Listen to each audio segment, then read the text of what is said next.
guys offer any employment to any local residents? If so, how many jobs would you say that your business may create? So we have 12 part-time casual jobs throughout the fall. With our weekend workers, we have a couple employees that do our school trips during the weekdays. And mostly high school students. We have a couple adults that help run some things during the weekdays. And economy-wise, I mean, we're creating jobs. That's not including our Halloween experience too. We hire about 40 actors for 4 nights. So they don't get as many hours, but so I mean, there's upwards of 50 employees for a couple months during the fall. The impact on the economy, creating some jobs. Oh, we did have a summer worker last year too, all summer, student summer workers. So that provided I think it was 30 hours a week for an entire summer position. So that was good.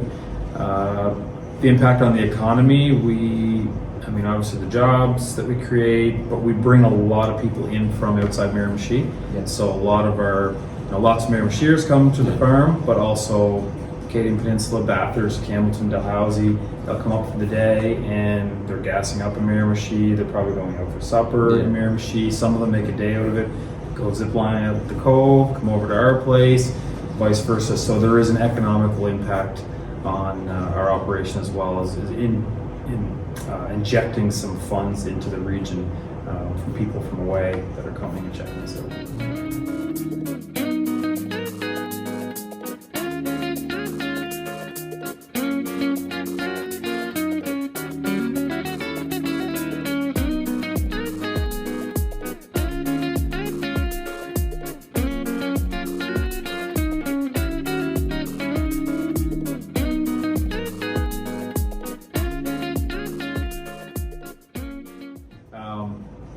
Our strengths for the impacts on the economy, I think creating job creation is a big one.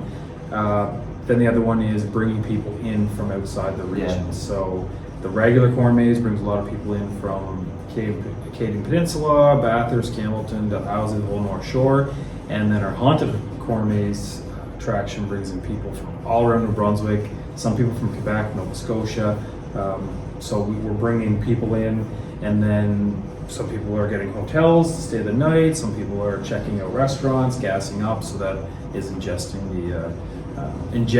the economy with some extra funds and capital. So it really does have a big effect on the tourism market. Like there is people coming in before. Absolutely, yeah. And especially during the fall, which is a shoulder season, which we know in Miramichi, summertime's booming for tourism, and then the fall things kind of die off. So during a slow time, traditionally in Miramichi, at least we have our business kind of fills that gap where before we hibernate and switch to winter.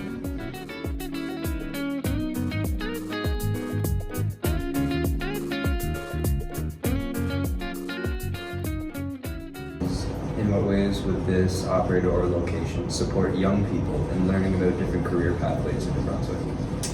Yeah, so the majority of our staff, both our weekend maze staff and our haunted Halloween experience, are teenagers in high school. Yeah. So we are providing, I think, a pretty cool experience for young students, and I think we get 40-some people apply for 2 positions each year. So I think there's a reflection that people like working for us. It's unique. There's no one else really offering an experience like that. Our students are learning some interesting things about tourism and being a tourism operation, but also then learning about farming too, and the farming piece, particularly our summer worker who worked with us all summer. They really got to see things behind the scenes and taking care of animals and planting and kind of the whole start to finish of the agricultural side of it. So what is it that you guys farm? What would you say? So interesting. I always joke, we're kind of like a Hollywood farm. So we're in the agritainment business. So we do have animals, and that's the official name of it's agritainment. Is it? Yeah, makes sense. Yeah. So it's agriculture and entertainment, right?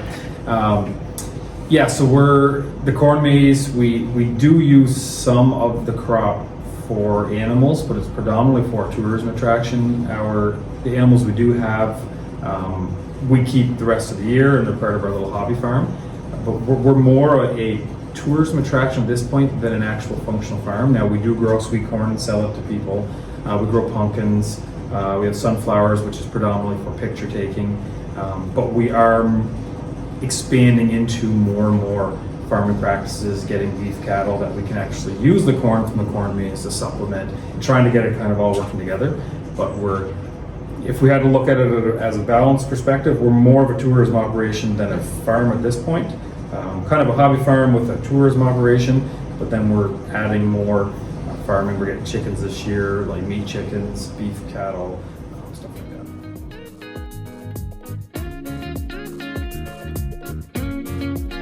Ways that we look to kind of, I'm a big believer in sustainable practices when it comes to farming, as much as possible, in keeping the soil healthy and like invasive species, like talk about like weeds and stuff. There's ways we can, like this year, replanting our hay field, and there's interesting ways that you can do it without chemicals. You can do it with chemicals as well. Takes a little bit longer to do it without chemicals, but we're gonna replant our hay fields so we can have hay production for our animals in a sustainable way.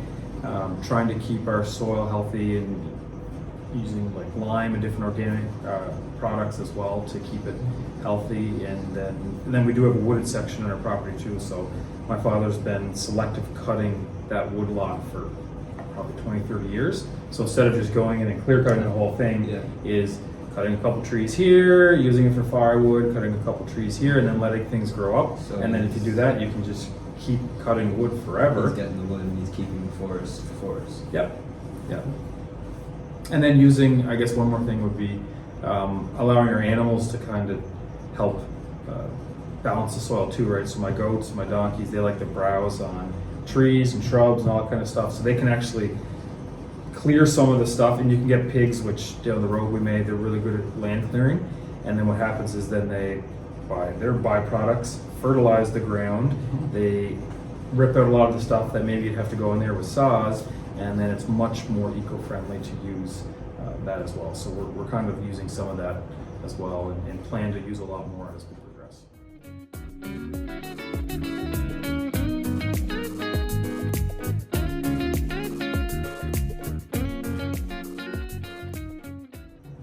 Do you guys run into any trouble with any kind of invasive animals messing with your crops or animals? I wouldn't say invasive because they're all natural to here, but we absolutely do have pest problems from crows at the beginning of the year when we plant our corn. So we have to have, and every year we're trying to be creative and like scarecrows. We go out with firecrackers because crows can damage when the corn's growing up that big. So crows right out of the gates. Then once the corn starts to ripen, raccoons move in and they can just destroy corn in just flattened sections. And then we've had, knock on wood, not the last couple of years, but we've had bear problems where they go in and they'll take a room like this, a section the size of this room, and within an hour they'll just bulldoze and flatten, right? And they're just gorging on food before fall. So yeah, that's a huge headache every year. We have electric fencing. We work with DNR every year to, we trap and relocate. We try not to exterminate the animal unless we absolutely have to, because they're really not doing anything wrong. They're just taking advantage of the food source, right? So we have trapped some bears. We've trapped a lot of raccoons, relocated them, and then we have electric fencing. We're upping our fencing this year to try to keep more of a barrier from animals coming in. But yeah, absolutely, that's a issue we deal with every single year, and we probably will.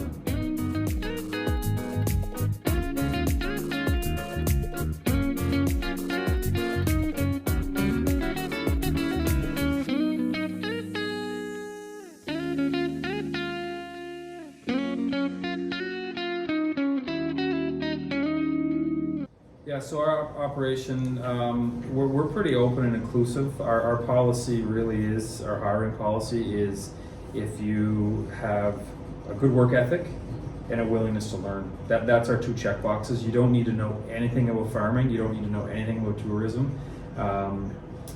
We do require a good work ethic, so we have a pretty strict screening process when we hire individuals that they don't necessarily have to have a job before, but we usually Teachers have to be a reference because teachers are a good gauge of if someone has a good work ethic, and a willingness to learn, and then we can fill in the gaps. And so far, knock on wood, we've had phenomenal staff.